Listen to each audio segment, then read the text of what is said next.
సాగిపోతున్నాం. సమూయేలు గ్రంథం మీరు మా దృష్టిలోకి తీసుకొచ్చిన మీ గొప్ప కార్యాలు, ఘన కార్యాలు, మీ ధన్యకరమైనటువంటి ఈ జీవితం, మీ నమ్మకత్వాన్ని మా కొరకు ఎలా రుజువుపరిచినారు, ఆరాధికుని ప్రదర్శనాలు నేను ఎరుగుండాలని, నేను ఎరుగుంటే ఆ గొప్ప కార్యాల గురించి ఘనపరుస్తారని.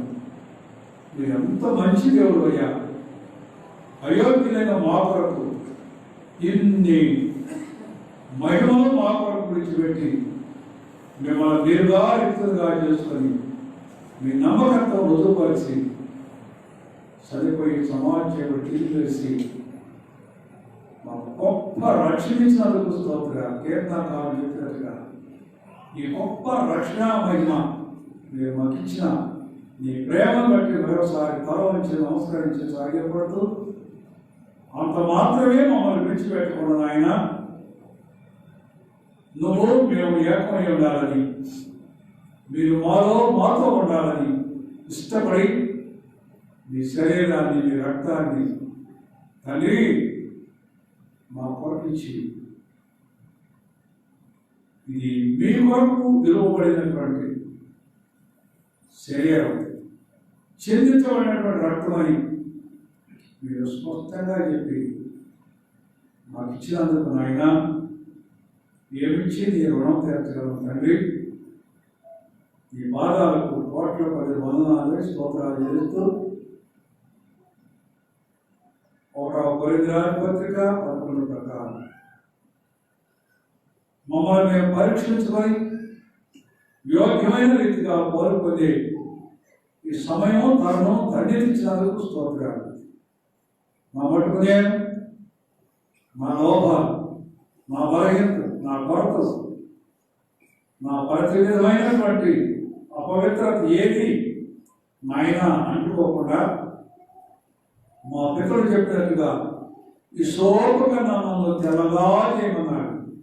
హిమం కన్నా ఆయన అలా పరిశుద్ధత కలిగి జీవించడం వరకు నీ లేఖనమైనటువంటి ఉదక స్థానం ద్వారా నేను శుద్ధి చేసుకుంటకు, సరి చేసుకుంటకు నాకు చిన్న తరుణాన్ని బట్టి స్థుతిస్తూ కనపడుతూ యోగ్యమైన రీతిగా పాల్పొందుటకు నా హృదయం నొచ్చుకోకుండా ఒప్పుకొని విడిచిపెట్టుకు సహాయపడమని, అలాగే ఎవరు ఎంతమంది అలాగా ఇష్టపడతారో వారి వరకు ప్రార్థిస్తూ నీ వాక్యం వినగలిగే చెవులు, గ్రహించగలిగే మనసు, భద్రపరచుకునే హృదయం ప్రతి ఒక్కరిని దయచేయమని మీరు త్వరగా రాబోతున్నారు.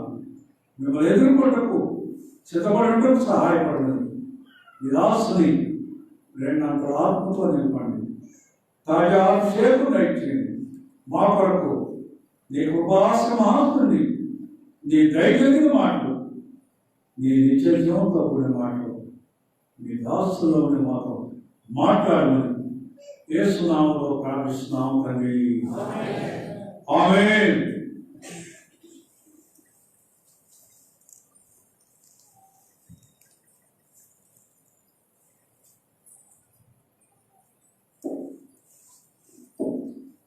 మరొకసారి ప్రభువైన యేసుక్రీస్తు వారి నామములో చేరొచ్చిన మీ అందరికీ హృదయపూర్వక వందనాలు తెలియజేస్తున్నాను. Praise the Lord. దేవుని యొక్క మహాప్రేమ, ఆయన కృప, ఆయన కనికరాలకు మనం దేవునికి ఎంతైనా ధనవస్తులమై ఉన్నాం. మనం ప్రభువులో చేసే ముందు దేవుని యొక్క లేఖనాల నుంచి కీర్తనల గ్రంథము 94వ అధ్యాయము, కీర్తనలు 94వ అధ్యాయము 8వ వచనాన్ని అందరము కలిసి చదువుకుందాం. కీర్తనలు 94:8 అందరం కలిసి చదువుకుందాం. జనులలో పశుప్రాయులారా దేన్ని ఆలోచించుడి, బుద్ధిహీనులారా మీరెప్పుడు బుద్ధిమంతులవుతారు. నాతో చెప్పండి ఒకసారి. జనులలో పశుప్రాయులారా దీన్ని ఆలోచించుడి, బుద్ధిహీనులారా మీరెప్పుడు బుద్ధిమంతులవుతారు. ఈ భాగం మనం చూసినట్లయితే ఇక్కడ మనకి మరి ప్రశ్నార్థకంగా క్వశ్చన్ మార్క్ కనబడుతూ ఉంది. దేవుడు మనతో మాట్లాడుతున్న మాట ఏంటంటే, మీరెప్పుడు బుద్ధిమంతులు అవుతారు. అంటే అర్థం ఏంటంటే ఇంకా మనము మన యొక్క ఆత్మీయ జీవితంలో బుద్ధిమంతులముగా లేము అని అర్థం. అంతే కదండి. ఇంకా మనం ఏ స్థితిలో లేమంట? బుద్ధిమంతులుగా లేము అని అర్థం. దేవుడు చెప్తున్న మాట ఏంటంటే ఇంకా మీరు ఎప్పుడు బుద్ధిమంతులు అవుతారు. దేవుని యొక్క రాకడ అనేది సమీపిస్తూ ఉంది. మరి ప్రపంచం చూసినట్లయితే జనం మీదకి జనము, రాజ్యం మీదకి రాజ్యము, మరి అక్కడక్కడ అల్లరి, భూకంపము, అనేకమైన తెగుళ్ళు, విపత్తులు వస్తున్న సందర్భంలో విశ్వాసం అనే ఆత్మీయ జీవితంలో దేవుని యొక్క వాక్యం సెలవిస్తూ ఉంది. దేవుని పిల్లగా పిలువబడే మనము అక్కడ ఒక మాట రాసాడు. అక్కడ ఏంటంట? పశుప్రాయులారా అన్నాడంట. ఏమన్నాడండి? పశుప్రాయులు అంటే చిన్నపిల్లల మనస్తత్వం కలిగిన వారిని అర్థము. రెండోది పశువుల యొక్క ఆ యొక్క ఆలోచన, దాని యొక్క విధానము కలిగిన వారు అని రెండవ అర్థము. అంత మాత్రమే కాదు కానీ ఏమీ మాకు తెలీదు అన్న స్థితి ఈ మూడు భాగాలు మనకు కనబడుతూ ఉంటాయి ఇక్కడ. అంటే అక్కడ జనులలో పశుప్రాయులారా దీన్ని మీరేం చేయాలంట? ఆలోచించుడి. బుద్ధిహీనులారా మీరెప్పుడు బుద్ధిమంతులు అవుతారు. ఎప్పుడు అవుదాం మనం బుద్ధిమంతులు? ఈరోజా? రేపా? ఒక సంవత్సరం తర్వాత? ఎప్పుడు అవుదామండి మనం? ఎప్పుడు అవుదాం బుద్ధిమంతులు? ఎందుకంటే దాని గ్రంథంలో రాయబడింది కదా, బుద్ధిమంతులైతే ఆకాశ మండలంలోని జ్యోతుల వలె పోలి ఉంటారని రాశాడు కదా. బుద్ధిమంతులైతే ఆకాశ మండలంలోని జ్యోతుల్లాగా పోలి ఉంటారు. మరి బుద్ధిమంతులు అవ్వాలంటే ఏం చేయాలి? ఈరోజు నా భాగం ఏంటంటే దేవుని యొక్క వాక్యం చూసినట్లయితే మనిషికి బుద్ధి ఎప్పుడు వస్తుంది? మనిషికి బుద్ధి ఎప్పుడు వస్తుంది? ఇది నా భాగం ఈరోజు. మనిషికి బుద్ధి ఎప్పుడు వస్తుంది? బైబిల్ గ్రంథంలో అనేకమైన సందర్భాలు ఈరోజు నేను చూపిస్తాను ఆశపడుతున్నాను. ఈ సందర్భాలు చూసే ముందు ఒకసారి కీర్తన గ్రంథం చూడండి. ఒకసారి 107 అధ్యాయం 43 వచనం. కీర్తనలు 107:43 వాక్యాలకు వెళ్ళే ముందు ఒకసారి అక్కడ కూడా కీర్తనలు 107:43 అంటే బుద్ధిమంతుడైన వాడు చాలండి ఏం చేస్తాడంట? ఈ విషయం ఇప్పుడు నేను చెప్పిపోయే విషయాలన్నీ ఏం చేస్తాడంటే ఖచ్చితంగా ఆలోచిస్తాడు. ఇప్పుడు మనం ప్రభువులో చేసే ముందు, ఆయన యొక్క రక్తంలో, ఆయన యొక్క శరీరంలో పాల్గొని పొందే ముందు నీవు నేను కనుక బుద్ధిమంతులు అనుకుంటే, బుద్ధిమంతులు అయితే కనుక దేవుని యొక్క వాక్యం వస్తుంది. ఈ విషయం అని ఇప్పుడు చెప్పబోయే విషయాలన్నింటిలో ఏం చేస్తారంటే ఖచ్చితంగా ఆలోచించాలి. వాటిలో మనం ఉన్నామా లేమా, లేక వాటిలో మన ఆత్మీయ జీవితంలో ఏ స్థితిలో ఉన్నాం ఒక్కసారి మనం ఏం చేసుకోవాలంట? ఆలోచించాలంట. దేవుని యొక్క వాక్యం సెలవుస్తుంది. దేవుడు అడుగుతున్న ప్రశ్న ఏంటంటే మీరు ఎప్పుడు బుద్ధిమంతులు అవుతారు? ఈ మాట చదవగానే ఒక కొత్త ఆలోచన వచ్చింది నాకు. బైబిల్ గ్రంథం చూస్తున్నప్పుడు తిరగేస్తున్నప్పుడు దేవుని యొక్క వాక్యం ధ్యానం చేస్తున్నప్పుడు ఈ మాట దగ్గర రాగానే నాకు ఒక ఆలోచన వచ్చింది. ఏంటి అనేది చూస్తే దేవుడు ఒక ప్రశ్న వేస్తున్నాడు అక్కడ, మీరు ఎప్పుడు అవుతారు? మనం జ్ఞాపకం చేసుకున్నట్లయితే మనం ఆలోచించద్దు ఒకసారి, ఎప్పుడు అవుతాం బుద్ధిమంతులు? ఆ ప్రశ్న వేసినప్పుడు దేవుడు ఒక సందర్భం చూపిస్తున్నాడు అక్కడ. ఏంటి ఆ సందర్భం అంటే మనకు కొంత సమయం ఇచ్చాడు అక్కడ. దేవుడు మనకి ఏం చేశాడండి? కొంత సమయం ఇచ్చాడు. ఆ సమయం లోపలే ప్రతి వ్యక్తి వారి యొక్క ఆత్మీయ జీవితంలో ఏం చేసుకోవాలంటే బుద్ధిమంతులుగా అవటం కొరకు ఏం చేసుకోవాలంట? ప్రయత్నం చేయాలి, ప్రయాసపడాలి. కారణం ఏంటంటే ఏ వ్యక్తి బుద్ధిమంతుడు కాదు, ఏ వ్యక్తి బుద్ధిమంతులు కాము. నేనైనా మీరైనా ఎవరు కాము. 100కి 100% ఎవరు బుద్ధిమంతులు కారు, లేరు కూడా. మరి ఈ స్థితిలో ఉన్న మనము బుద్ధిమంతులు అవటం కొరకు ఏం చేసుకోవాలంట? ఆలోచించాలంట. అదే మాట రాశాడు కదా అక్కడ. బుద్ధిమంతులు అవటం కోసం ఏం చేసుకోవాలంట? ఆలోచించాలంట. మన పితరులైన వాళ్ళు ఏ స్థితిలో ఉన్నారు, మనం ఏ స్థితిలో ఉన్నాం. దేవుని యొక్క వాక్యం చూసినట్లయితే విశ్వాసులుగా పిలబడే మనము చాలాసార్లు ఏం చేస్తామంటాం అంటే వేరే వాళ్ళని చూసి మనం పోల్చుకుంటూ ఉంటాం. నేను వాడికిలాగా ఎందుకు లేను, వాళ్ళలాగా నేను ఎందుకు ఉండలేను అని చెప్పి వాళ్ళని పోల్చుకుంటాం. కానీ వాక్యంకి వచ్చేపాటికి దేవుని యొక్క వాక్య ప్రకారం వాళ్ళని చూసి మనం ఏం చేసుకోలేమంటే పోల్చుకోలేము. కానీ దేవుని యొక్క వాక్యం వస్తుంది, లోకంలో వాళ్ళని చూసి పోల్చుకునే దానికన్నా దేవుని యొక్క వాక్యంలో ఉన్న వాళ్ళని చూసి పోల్చుకుంటే ఆ వ్యక్తి ఆశీర్వదించబడతాడు. ఉదాహరణకి లోకంలో చూడండి, లోకంలో కొంతమంది వాళ్ళని చూసి వాళ్ళలాగా మేము కూడా నడవాలి, వాళ్ళలాగా మేము కూడా ప్రవర్తించాలనుకుంటారు. కానీ ఎక్కడ ప్రయత్నం చేసినా ఫెయిల్ అయిపోతారు. ఉదాహరణకి వాడు ఫ్యాంట్కి బొక్కలు ఫ్యాంట్ వేసుకున్నాడు అనుకోండి, వాడిని చూసి నేను కూడా అలాగే వేసుకోవాలనుకున్నాను అనుకోండి, నేను కూడా ఏం చేస్తానండి, అదే బొక్కల ఫ్యాంట్ వేసుకుంటాను నేను కూడా, గాలి బాగా ఆడతాకి కదా.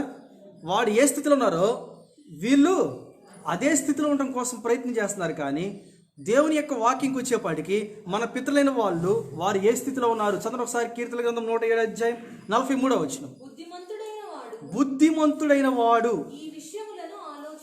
ఇప్పుడు నేను చెప్పబోయే విషయాలన్నీ ఏం చేయాలంటే మీరు ఆలోచించాలి. మీరు నేను అందరం కలిసి ఆలోచిద్దాం. వాళ్ళు ఏ విధంగా బుద్ధిమంతులు అయ్యారు? మనిషికి బుద్ధి ఎప్పుడు వస్తుంది? మన భాగం కదా, మనిషికి బుద్ధి ఎప్పుడు వస్తుంది? ఈరోజు నేను చెప్పబోయే భాగం కొంచెం జాగ్రత్తగా వినండి. ప్రతి వ్యక్తి అంట బుద్ధి లేని స్థితిలోనే ఉన్నామంట.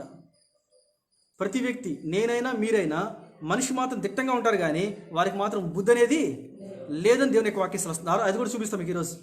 మనిషి మాత్రం గంభీరంగా ఉంటాడు కానీ వానికి బుద్ధి అనేది లేదు. అందుకే నేను లోకంలో అంటారు కదా, అరే బుద్ధి లేనివాడు అంటారు, లేకపోతే బుద్ధి ఎక్కడ పెట్టి వచ్చేవారు అంటారు. కానీ దేవుని యొక్క వాక్యం వస్తుంది, బుద్ధిమంతుడైతే వీటి విషయంలో ఏం చేస్తారంట? ఆలోచిస్తారంట. దేవుని యొక్క వాక్యం చూద్దాం. మనిషికి బుద్ధి ఎప్పుడు వస్తుందంటే మొదటి సందర్భం నేను చూపిస్తాను, చూడండి ఒకసారి. మొదటి సందర్భం న్యాయాధిపతుల గ్రంథము 16వ అధ్యాయం. మొదటి సందర్భం ఏంటంటే దేవుడు చెయ్యి విడిచిపెట్టినప్పుడు బుద్ధి వచ్చిందండి. ఏ వ్యక్తినైతే దేవుడు చెయ్యి విడిచిపెడతాడో ఆ వ్యక్తికి ఖచ్చితంగా ఏమొచ్చిందంటే బుద్ధి వచ్చింది. ఆ సందర్భం ఏంటి చూపిస్తాను మీకు ఒకసారి. న్యాయాధిపతులు 16వ అధ్యాయం. న్యాయాధిపతులు 16వ అధ్యాయం 20వ వచనం. ఆమె సంసోను ఫిలిష్తీయులు నీ మీద పడుచున్నారనగా అతడు నిద్ర మేలుకొని ఎప్పటిలాగానే నేను బయలుదేరి విడచిమ్ముకొని అనుకున్నాడు. అయితే యెహోవా తనను ఎడబాసినని అతనికి దేవుడు చెయ్యి విడిచిపెట్టినప్పుడు మాత్రమే మనిషికి ఏమొచ్చిందంటే బుద్ధి వచ్చింది. ఇది మొదటి సంగతి. ఎప్పుడు వచ్చిందంటే బుద్ధి? ఎప్పుడు వచ్చిందంటే బుద్ధి? దేవుడు ఒక వ్యక్తిని చేయి విడిచినప్పుడు బుద్ధి వచ్చిందంట, లేకపోతే అప్పుడు దాకా బుద్ధి రాదు. సంసోను బలశాలి, జ్ఞానం కలిగిన వాడు, సూర్యుడు, ఎంతమంది లేదా ఒక చేత్తోనే జయించగలిగిన సత్తా కలిగిన వాడు. కానీ ఒక స్త్రీ వలన ఏమైపోయాడంట? పతనం అయిపోయాడు. ఒక స్త్రీ వలన ఏమైపోయాడు? పతనం అయిపోయాడు. అందుకని ఎన్ని రాజ్యాలు జయించినా ఒక స్త్రీని మాత్రం జయించలేరంట. ఇది లోకంలో వాడుక భాష. అన్నీ జయించవచ్చు అంటారు కానీ స్త్రీని ఏం చేయలేరంట? జయించలేరంట. సంసోను దగ్గరికి వచ్చేప్పటికి ఏం జరిగింది చూడండి అంటాడు. ఇక్కడ ఏం జరిగింది సందర్భం చూద్దాం ఒకసారి. 17వ అధ్యాయం 16వ అధ్యాయం 16వ అధ్యాయం 18 నుంచి. అతడు తన అభిప్రాయమును తనకు తెలిపినని దిలీలా ఎరిగి ఆమె వర్తమానం పంపి ఫిలిష్తీయుల సర్దారులను పిలిపించి ఈసారికి రండి అంటే అప్పుడు దాకా 2 పర్యాలు అయిపోయినాయి. ఏంటి? లాలించింది, జోలపాడబడింది, నీ బలం ఎక్కడుందో చెప్పు అని చెప్పి అన్ని విధాలుగా సంసోన్ని ఏం చేసిందంటే శోధించేసింది. సంసోను ఆమె మాయమాటలు చెప్పాడు, 2 సార్లు తప్పించేసుకున్నాడు. ఇప్పుడు 3వ సారి నిజం చెప్పాడు అనుకుని ఇప్పుడు సర్దుకొని పిలిచింది. ఇప్పుడు పిలిచినప్పుడు ఏమైంది? పిలిచినప్పుడు ఫిలిష్తీయుల సర్దారులు ఏ పట్టుకొచ్చారంటండి? రూపాయలంట చేత పట్టుకొని ఆమె ఎద్దుకు రాగా నిద్రపుచ్చి ఒక మనిషిని పిలిపించి వాని చేత తల మీద 7 మొత్తం గుండె గీసి వదిలిపెట్టేసింది. సంకనాగించాలంటే అదే ఆలేనంట. లోకంలో అంటారు కదా, సంకనాగించాలన్నా, కొంపలు ఉంచాలన్నా, కొంపలు నాశనం చేయాలన్నా ఆలేనంట. కట్టాలన్నా, పరగొట్టాలన్నా లోకంలో ఒక సామెత ఉంది. ఒకసారి నేను ఎప్పుడో ఫేస్బుక్లో కూడా పోస్ట్ చేసి మెయిల్ ఏంటంటే అన్ని మెయిల్లు చాలా స్లోగా వెళ్తాయంట, కానీ ఫీమెయిల్ మాత్రం చాలా ఫాస్ట్గా వెళ్తాయి. తెలుసా? జీమెయిల్ కానీ ఈమెయిల్ కానీ చాలా స్లోగా వెళ్తాయంట, కానీ ఫీమేల్ మాత్రం వార్త బాగా వెళ్ళిపోయిందంట. ఫీమేల్ అంటే ఆడవాళ్ళ వార్త మొత్తం తిరిగి వచ్చేసిందండి. అన్ని మెయిల్ ఏమో స్లోగా వెళ్తాయండి, కానీ ఫీమేల్ మాత్రం చాలా ఫాస్ట్గా వెళ్తారండి. ఇప్పుడు జరిగిన సంఘటన కూడా అదే. అలా అని అందరూ చెడ్డోళ్ళని కాదండి నా ఉద్దేశం. వాక్య ప్రకారం చూసినట్లయితే ఈ స్త్రీ ఇక్కడ ఏం చేసిందంటే లాలించింది, జోల పాడబడింది, పొడుగోబెట్టింది, మొత్తం క్షవం చేసేసింది. అందుకని ఒక ఆడవాళ్ళ జీవితంలో పడితే క్షవం చేస్తారండి. మనం ఎంత మంచి డాబాలు పెట్టుకున్నా, ఎంత మంచి సంపాదించుకున్నా, ఉన్న వాళ్ళకన్నా వేరే వాళ్ళని పెట్టుకుంటేనంట క్షవం చేసి వదిలిపెడతారంట. ఏం చేస్తారంట? క్షవం చేస్తారంట. ఇప్పుడు జరిగిన సంగతి కూడా అదే. ఇప్పుడు దెలీలా ఏం చేసిందంటే మొత్తం ఉన్నకేసింది. ఉన్నది పోయే, ఇంకా మీరు చెప్పుకున్నమాట, ఉన్నది పోయే అది డాష్ మొత్తం క్షౌరం చేసేసింది. ఇప్పుడు ఏమైంది అక్కడ తర్వాత?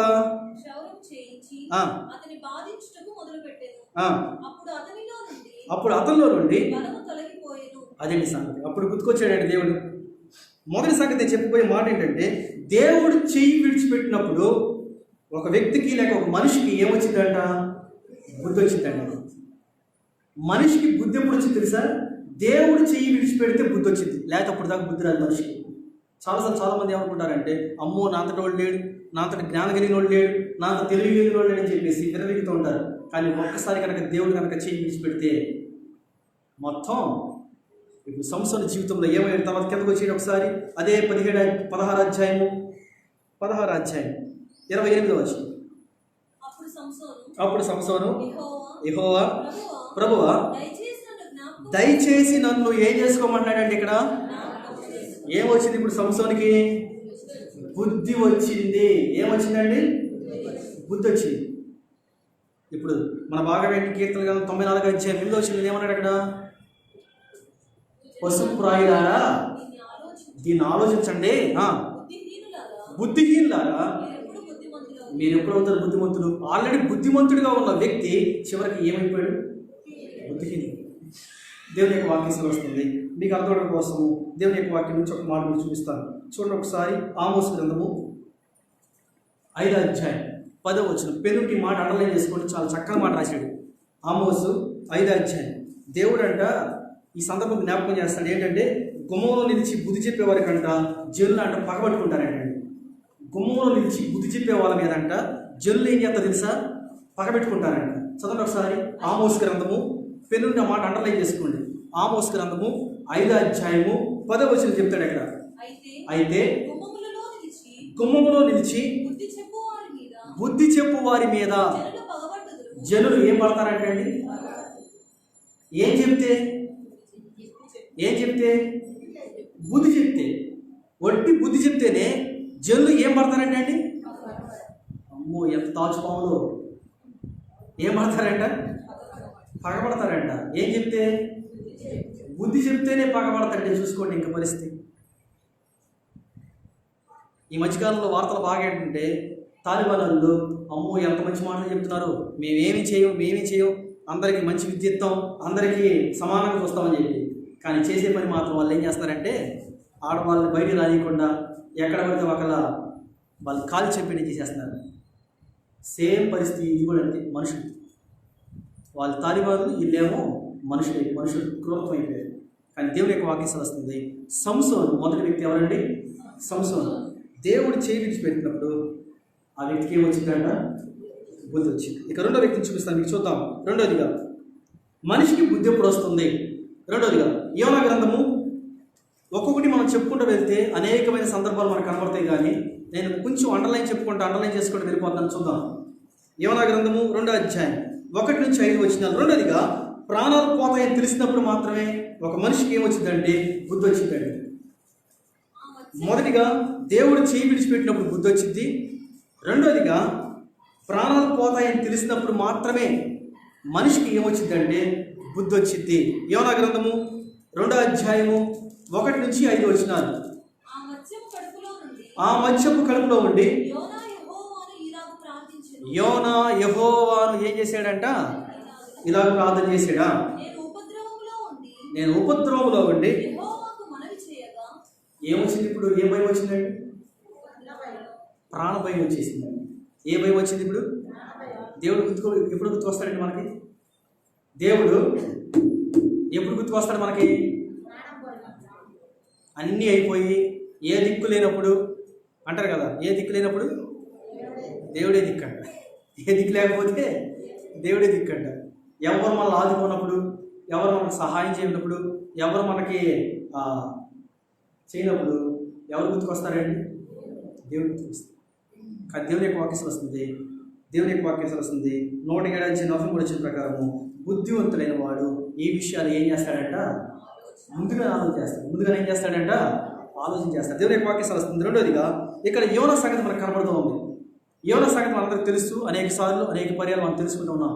దేవుడు ఒక మాట చెప్పాడు, మీరు పలానా చోటుకి వెళ్ళు, అక్కడ స్వార్థ ప్రకటించి చెప్పాడు. యోనా ఎక్కడికి వెళ్ళేటప్పుడు?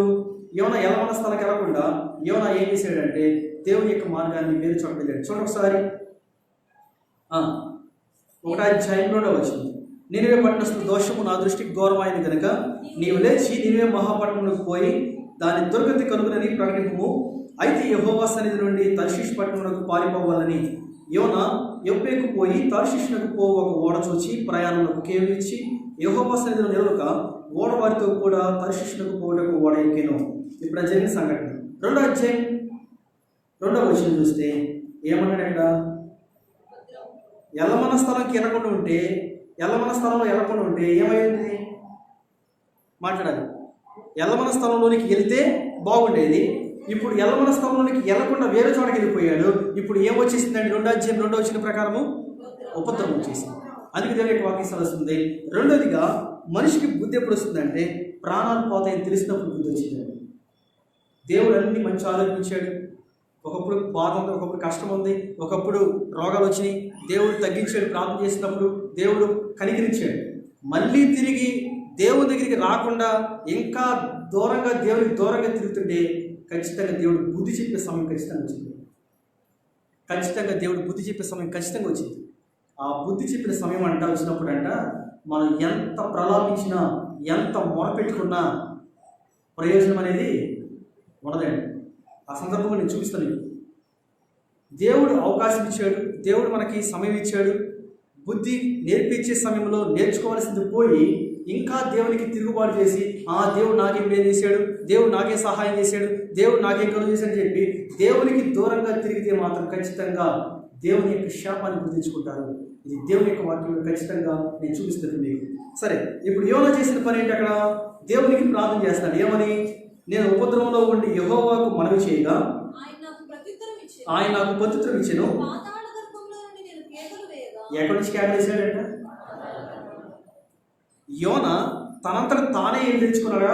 ఆ యొక్క పతనము, లేకపోతే ఆ యొక్క కష్టము, బాధ, లేక దేవుడు తీసుకొచ్చి పెట్టాడండి? మాట్లాడండి. ఎవరు తెచ్చిపెట్టారండి? తనంతట తానే తెచ్చుకున్నాడు కదా. కొన్నిసార్లు మనం కూడా అంతే, మనంతటా మనం తెచ్చుకొని ఏం చేస్తామండి? దేవుడు పెట్టాడు. ఎంత ప్రార్థన చేస్తున్నానే, ఎంత దేవునికి మొరపెట్టుకున్నానే, దేవుడు ఎంత సహాయం చేయాలి, ఎంత దేవునికి నేను ఇస్తున్నానే, దేవుడు నాకు సిద్ధు సహాయం చేయట్లా. ఉపద్రవం వచ్చినప్పుడు మాత్రమే దేవుడు గుర్తుకొస్తాడండి. దేవుని యొక్క వాక్యం వస్తుంది. ఆయన అంటాడంట, నేను ఉపద్రవంలో ఉండి యెహోవాకు మనవి చేయగా ఆయన నాకు ప్రత్యుత్తరం ఇచ్చాడు. పాతాళ గర్భం నుండి కేకలు వేయగా నీవు నా ప్రార్థన ఏం చేశాడంట? తర్వాత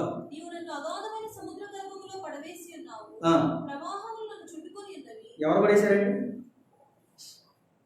దేవుడు పడేసాడా? మాట్లాడాలి. ఎవరు పడేశారండి? ఏమని చెప్తున్నాడు అక్కడ? నేనే పాపం చేయలేదండి, అమ్మో నేను పత్తిత్తునండి అన్నట్టు మాట్లాడుతున్నాడండి.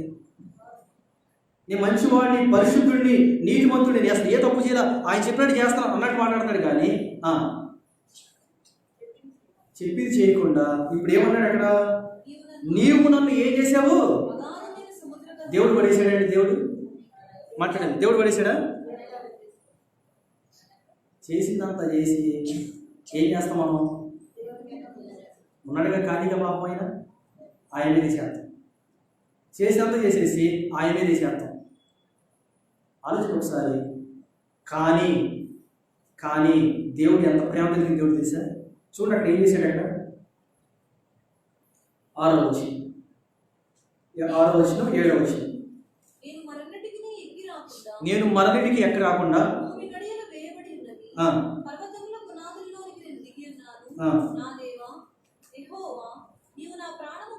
సరే 9వ వచనం 10వ వచనం మనందరికి తెలుసు కాబట్టి నేను చెప్పుకుంటూ వెళ్తున్నాను. 9వ వచనం 10వ వచనం.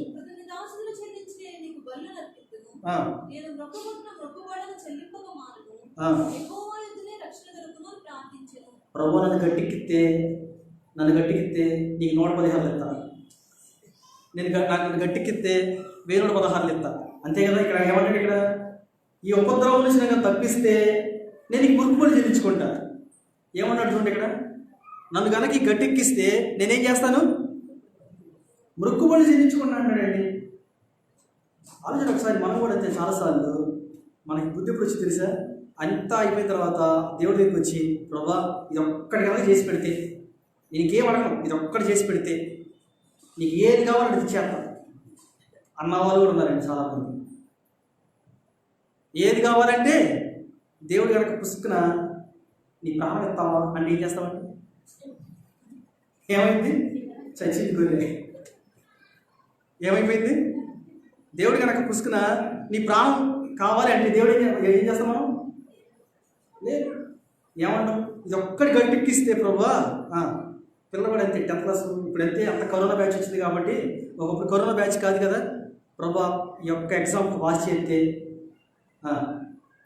ప్రతి వారం ప్రార్థనకి వెళ్తారు ప్రభా, ప్రతి ఉపవాసం కూడా ప్రార్థన చేస్తానయ్యా, ప్రతి వారం మందిరికి వస్తానని చెప్పేసి ఏం చేస్తారు?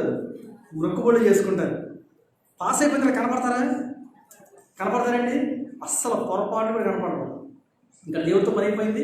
మళ్ళీ ఇంటర్ మొదలైన తర్వాత ఎగ్జామ్స్ టైం వచ్చిందే, అప్పుడు గుర్తుకొస్తాడు దేవుడు, ప్రభా క్షమించయ్యా, అప్పుడు కొంచెం అడవుల్లో తప్పించుకున్నాను, నీకు చెప్పాల్సింది పోయింది, ఇప్పుడు ఇంటర్ కదా, ఈ ఎగ్జామ్స్ పాస్ చేస్తే కనుక నేనేం చేస్తా? అది ఇది బ్యాలెన్స్ మొత్తం క్లియర్ చేసేస్తా.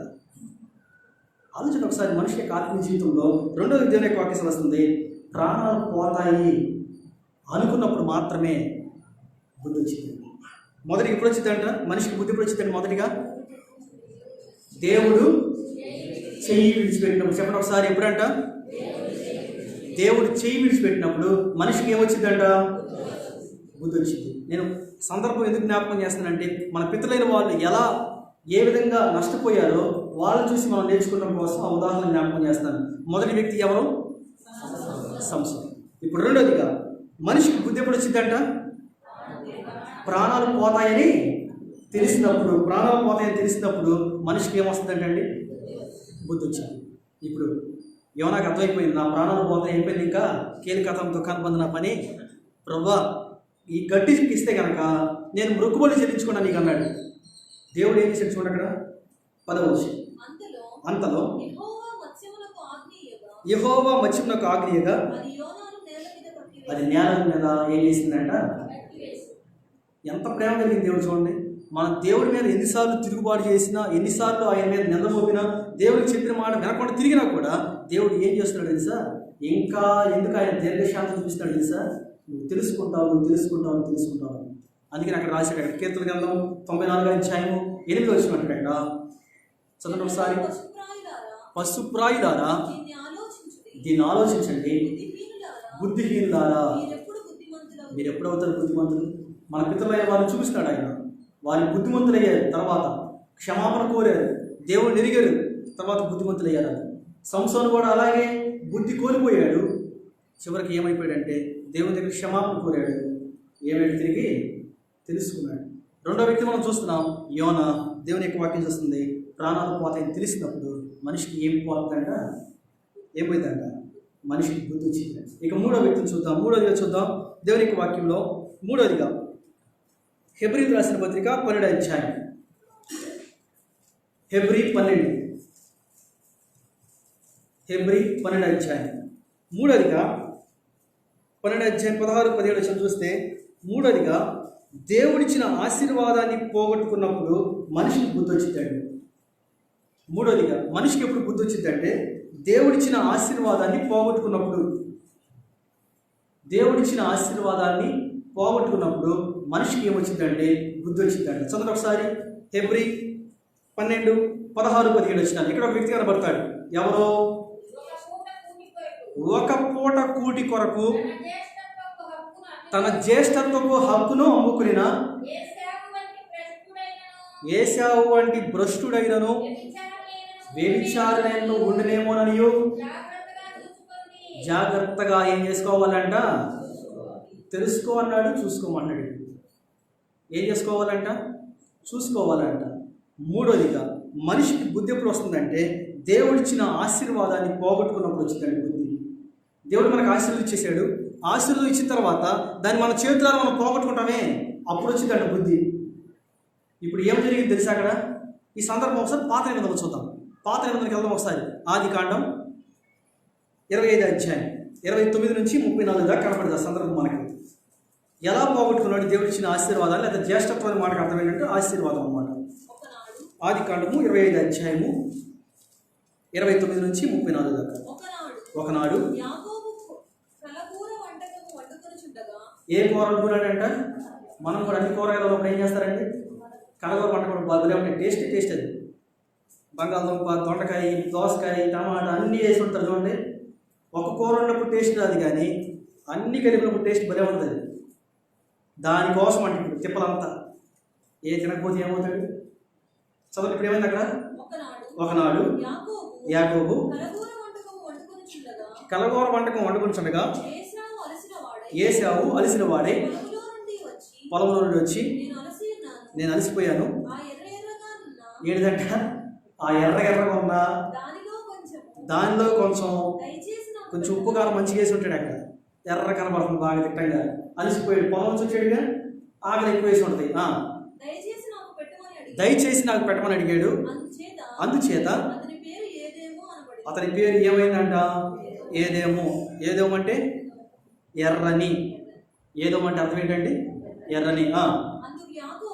అందుకు యాకోబు నీ జ్యేష్ఠత్వము నేడు నాకిమ్మని అడుగ్గా ఏశావు నేను చావబోచున్నాను. ఏమంటే ఒక పూట తినకపోతే ఏమైందా? ఒక పూట తినకపోతే ఏమైందా? మాట్లాడాలి. ఏమైందా అండి? ఏమవుదు. 3 పూటలు తినకపోయినా ఏమవుదు. ఇప్పుడు ఏమొచ్చేసిందంట? ఒక పూట తినకపోతే ఏ భయం వచ్చేసిందండి? చావు భయం వచ్చేసిందండి. వచ్చేసి ఏమన్నాడు అక్కడ? నాకు ఈ జ్యేష్ఠత్వం ఎందుకు? ఈ జ్యేష్ఠత్వం నువ్వు తీసుకో, ఆ కూర నాకు ఇచ్చేయి. ఏంటి? కూర నాకు ఇచ్చేయి, జ్యేష్ఠత్వం ఏం చేసుకో, నువ్వు తీసేసుకో. ఏమైంది ఇప్పుడు? యాకోబు అతడు యాకోబుతో ప్రమాణం చేసి అతనికి జ్యేష్ఠత్వమును ఏం చేశాడంటండి? అమ్మివేయగా యాకోబు ఆహారమును ఏ మాసం కూడా కాదు. ఏం కూర అంటే అది? చిక్కుడుకాయ కూర. చిక్కుడుకాయ కూర బాగుంటుందా? బాగుంటుందండి? మాట్లాడుతుందా? బాగుంటుందా చిక్కుడుకాయ కూర? చిక్కుడుకాయ కూర వంటకానికి వేసే ఇచ్చాడండి. ఆలోచన ఒకసారి. అందుకని ఒక మాట ఉంటుంది, ఆకలి అంట ఏం ఎరగదంట? నిద్ర సుఖం ఎరగదండి. ఇదే సంగతి. ఆకలి ఏం ఎరగదంట అండి? రుచి ఎరగదంట. నిద్ర సుఖం ఎరగదు. తన జ్యేష్ఠత్వాన్ని కూడా అమ్మేసుకున్నాడండి.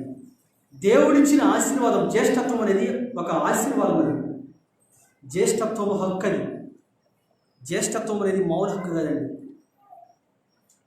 జ్యేష్ఠత్వం అనేది చాలా శ్రేష్టకరమైన గుర్తింపు, బాధ్యత కలిగింది జ్యేష్ఠత్వం. దేవుడు ఇచ్చింది అది. ఇప్పుడు జ్యేష్ఠత్వాన్ని దేనికి అమ్మేసుకున్నాడు? చిక్కుడికాయల కూర కోసం అమ్మేసుకున్నాడు.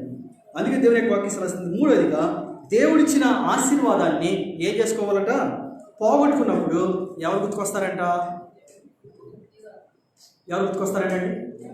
బుద్ధి వచ్చిందండి. సరే, మన భాషలో చూద్దాం. దేవుడిచ్చిన ఆశీర్వాదాన్ని పోగొట్టుకున్నప్పుడు మనిషికి ఏమొచ్చిందంట? బుద్ధి వచ్చింది. మొదటి ఎప్పుడు వచ్చిందంట బుద్ధి? దేవుడు చెయ్యి విడిచిపెట్టినప్పుడు మనిషికి ఏమొచ్చిందంట? మనల్ని ఎన్నిసార్లు దేవుడు చెయ్యి విడిచాడు అంటే అర్థం ఏంటి తెలుసా? ఎన్నిసార్లు దేవునికి మనము ఏమయ్యామో మనకు అర్థమవుతుంది. మనం చూస్తున్నాం న్యాయాధిపతుల గ్రంథంలో సంసోనులాగా ఎన్నిసార్లు మనం దేవునికి విరోధులుగా జీవించాము, ఎన్నిసార్లు దేవుని యొక్క మాటను ధిక్కరించాము. చెయ్యి విడిచిపెట్టాడంటే దేవుడు ఊరకని చెయ్యి విడిచిపెట్టాడండి. దేవుడు ఊరకని ఎప్పుడు ఎవరిని చెయ్యి విడిచిపెట్టడం. బైబిల్లో ఒక మాట రాయబడింది కీర్తన గ్రంథంలో, ముదిమి వచ్చు వరకు నేను ఏం చేస్తాను, ఏం చేస్తాడంట, ఎత్తుకునేవాడు నేనే అన్నాడు ఆయన. సంకర పెట్టుకునేవాడు ఆయన. మన యొక్క హస్తాలంటే ఆయన చేతులు కప్పేవాడు ఆయన. ఎంత దేవుడు మన దగ్గర ఉండగా నీకు నాకు ఏమి రాకుండా పోతుందంటే బుద్ధి అనేది రావట్లేదు. అందుకే దేవుని వాక్యం వస్తుంది. మొదటిగా దేవుడు చెయ్యి విడిచిపెట్టినప్పుడు మనిషికి ఏమొచ్చిందంట, బుద్ధి వచ్చింది. రెండోది ఎప్పుడు వచ్చిందంటే బుద్ధి, ప్రాణం పోతాయని తెలుసుకున్నప్పుడు మాత్రమే మనిషికి బుద్ధి వచ్చిందండి. అప్పుడు బుద్ధి వచ్చింది, అప్పుడు గుర్తుకొస్తాడు దేవుడు, ప్రాణాలు పోతాయన్నప్పుడే. మూడోదిగా మనిషికి బుద్ధి ఎప్పుడు వచ్చిందంట, దేవుని యొక్క ఆశీర్వాదాన్ని మగవాళ్ళు చెప్పట్లా, రాయలీ గొంతు ఒక్కడే వినపడుతున్నారు, మిగిలిన గొంతు ఎవరైనా వినపడట్లా. ఇప్పుడు ఎప్పుడు ఒకసారి మళ్ళీ మూడోది ఎప్పుడు పోయింది, ఎప్పుడు బుద్ధి వచ్చిందంట, దేవుని యొక్క ఆశీర్వాదాన్ని పోగొట్టుకున్నప్పుడు మాత్రమే మనిషికి ఏమొచ్చింది తెలుసా, బుద్ధి వచ్చింది. చూద్దాం ఒకసారి మళ్ళీ రెండొకసారి. హెబ్రీ 12:25 హెబ్రీ 12:25 హెబ్రీ 12:25 నీకు బుద్ధి చెప్పుచున్న వానిని ఏం చేయకూడదంట, నీకు బుద్ధి చెప్పే వాళ్ళు ఎవరైనా కావచ్చు, వాళ్ళని ఏం చేయకూడదంట, నిరాకరింపకూడదు.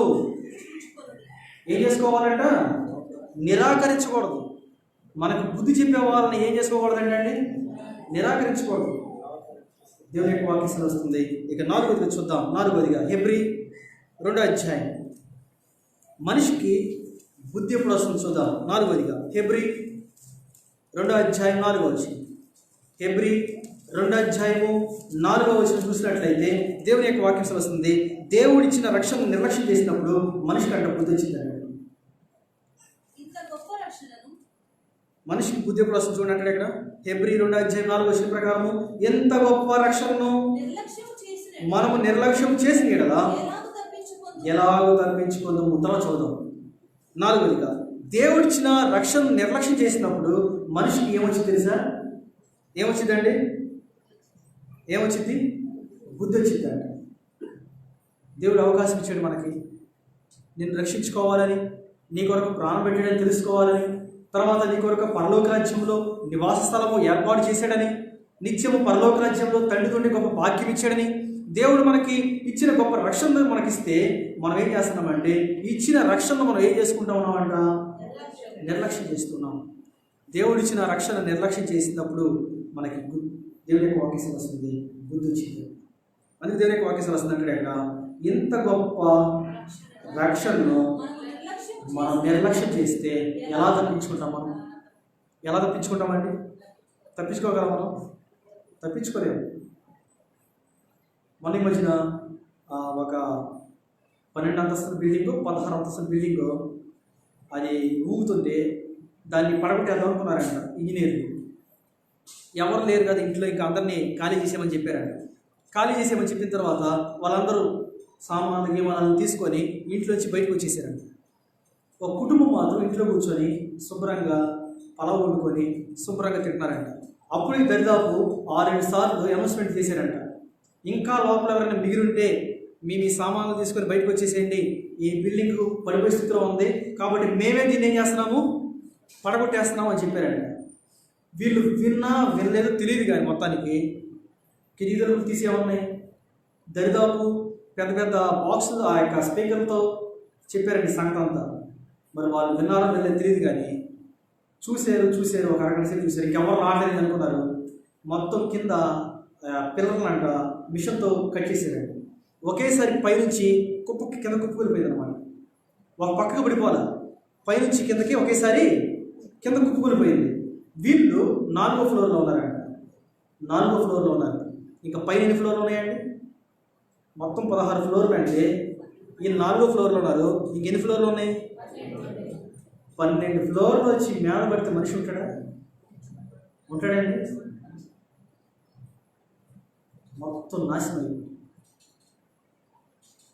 ఇది చెప్పబోయే మాట ఏంటంటే దేవుడు మనకి ఎన్నోసార్లు దేవుని యొక్క వాక్యం చేత దేవుడు మనతో మాట్లాడుతూ ఉంటాడు.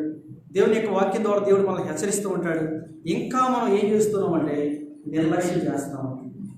ఏం చేస్తున్నామంట, హఠాత్తుగా ఒకేసారి ఎప్పుడు వచ్చి తెలియదు, ఉపద్రవం ఎప్పుడు వచ్చి తెలియదు, తర్వాత భయంకరమైన పరిస్థితులు ఎప్పుడు వస్తుంది తెలియదు.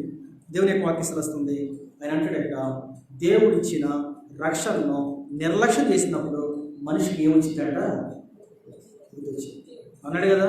ఆ ధనవంతుడు అన్నాడు, ఏమన్నాడు? ఆ మాట కూడా చూడండి ఒకసారి. ఏమన్నాడు ధనవంతుడు?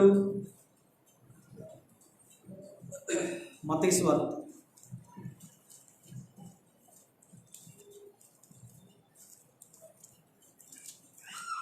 7వ అధ్యాయం. ఇది 5వ సంగతి. ఏంటంటే, దేవుడు మాట చొప్పున చేసినప్పుడు లేక మాట చొప్పున చేయనప్పుడు ఈ సంగతి జరిగిందని చెప్తాడు అక్కడ. మత్తయి సువార్త 7వ అధ్యాయం 24వ వచనం. కాబట్టి ఈయన మాటలు విని వాటి చొప్పున చేయు ప్రతివాడు బండ మీద తన ఇల్లు కట్టుకున్న బుద్ధిమంతుని పోలియుడును. వాన వచ్చింది, వరదలు వచ్చాయి, గాలి విసిరింది, ఆ ఇంటి మీద కొట్టింది, కానీ దానికి పునాది బండ మీద వేయబడి కనుక అది ఏం చేయబడలేదండి? ఏంటంట? దేవుడిచ్చిన రక్షణను నిర్లక్ష్యం చేసుకున్నప్పుడు దేవుడు ఏం చేస్తాడు? మనకు గుర్తుకొస్తాడంట. లేక అప్పుడు దేవుడు మనకేం చేస్తాడంట? గుర్తుకొచ్చినప్పుడు మనకు బుద్ధి వచ్చింది. ఇన్నిసార్లు చెప్పినా నేను నిద్రపోయానే, ఇన్నిసార్లు చెప్పినా నేను మాట వినలేదే, ఇన్నిసార్లు చెప్పినా ఆ మాట నుంచి పెడచలు పెట్టానే, నిర్లక్ష్యం చేశానని చెప్పేసి అప్పుడు గుర్తుకొచ్చి అప్పుడు మనం దేవుడి దగ్గరికి వచ్చి బుద్ధి వచ్చి తిరిగి వస్తే కనుక దేవుని యొక్క వాక్యం వస్తుంది. అప్పుడు వచ్చిన ప్రయోజనం లేదండి. అప్పుడు వచ్చిన ఏమాత్రం కూడా ప్రయోజనం అనేది లేదు. దేవుడిచ్చిన సమయం ఉన్నప్పుడే మనం వచ్చినప్పుడు ఏమొచ్చిందో మనకి అవకాశం ఇచ్చినప్పుడు ఉపయోగించుకోవాలి. దేవుని యొక్క వాక్య ప్రకారం అక్కడ రాయబడిన మాట ఏంటంట? కాబట్టి నా మాటలు విని వాటి చొప్పున చేయు ప్రతివాడును బండ మీద తన ఇల్లు కట్టుకున్న బుద్ధిమంతుని పోలియుడును. వాన కురిసింది, వరదలు వచ్చాయి, గాలి విసిరి ఆ ఇంటి మీద కొట్టింది, కానీ దానికి పునాది ఎక్కడ వేయబడిందంట? రక్షణ అనేది ఎక్కడ వేయబడాలంటండి? బండ మీద వేయబడాలండి. రక్షణ అనేది ఎక్కడ వేయబడాలంటండి? బండ మీద వేయబడితే గాలి వచ్చినా, వరదలు వచ్చినా, తుఫాన్లు వచ్చినా ఏమవుతుందంటండి? పడదు, కూలిపోదు. కారణం ఏంటి? ఎక్కడ కట్టబడింది అది? రక్షణ అనేది కూడా సేమ్ అంతేనండి. రక్షించబడిన ఒక వ్యక్తి, ఏ వ్యక్తి అయితే రక్షించబడిన వ్యక్తి బండ మీద కట్టబడతాడో, లోకంలోకి ఎన్ని బోధలు వచ్చినా, లోకంలోనికి ఎంతమంది వచ్చినా, దేవుని యొక్క వాక్యానికి విరోధంగా ఎన్ని మాటలు చెప్పినా ఆ వ్యక్తి పడిపోడు, తప్పిపోడాడు. ఒక వ్యక్తి తప్పిపోయాడు. మొన్న వచ్చిన ఒక వీడియో ఒక ఆయన పంపించాడు. 23 సంవత్సరాల నుంచి 23 సంవత్సరాలు రక్షించబడ్డాడంట. ఎవడో ఒకడు వీడియో చూపించాడు. ఏమని?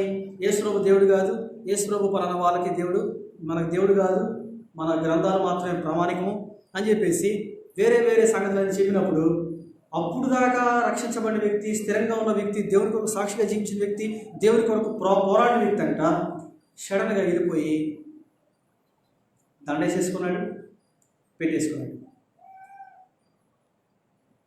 దేవుని పిల్లలైన వాళ్ళు అడిగారంట, ఏంటి ఇదేనా విశ్వాసం? ఇదేనా నువ్వు దేవుడిని అంగీకరించింది? ఇదేనా దేవుడు నువ్వు సంతోషుడిగా చేర్చుకుందంటే? ఇంతకాలం నేను తెలుసుకోలేకపోయాను అన్నాడు. ఏంటంట? ఇంతకాలం నేను తెలుసుకోలేకపోయాను. ఎంత దౌర్భాగ్యం చూడండి ఒకసారి, ఎంత దౌర్భాగ్యం చూడండి ఒకసారి. రక్షించబడిన మన యొక్క ఆత్మీయ జీవితంలో బండ మీద కట్టబడిన అనుభవంలో ఉన్నప్పుడు లోకంలోకి ఎంతమంది వచ్చి ఎన్ని మాటలు చెప్పినా మన విశ్వాసం నుండి మనం ఏం చేయకూడదంట? తొలగిపోకూడదు. మన విశ్వాసం నుంచి మనం ఏం చేయకూడదండి?